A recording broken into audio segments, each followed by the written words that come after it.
Super 6లో పథకాలు ఉన్నాయి. మరి ముఖ్యమంత్రి గారు కేబినెట్ కూడా దీని మీద చర్చించింది.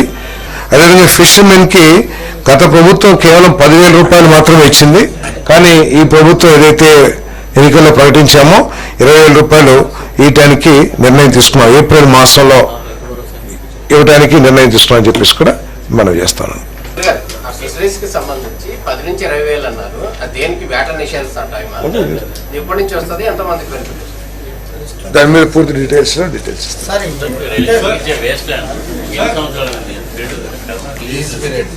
ఏంటంటే ఎగ్గొట్టిన 1,630 కోట్ల రూపాయలు చెల్లించింది.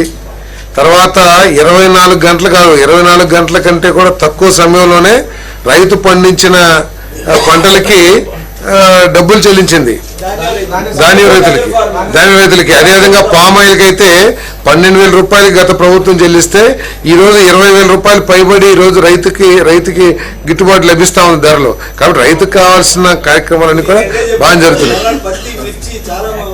ఏదండి మిర్చికి బాగా కొద్దిగా ధర తగ్గినా కూడా అది ఆ సైకిల్ మీ అందరికీ తెలిసిందే మిర్చికి సంబంధించి.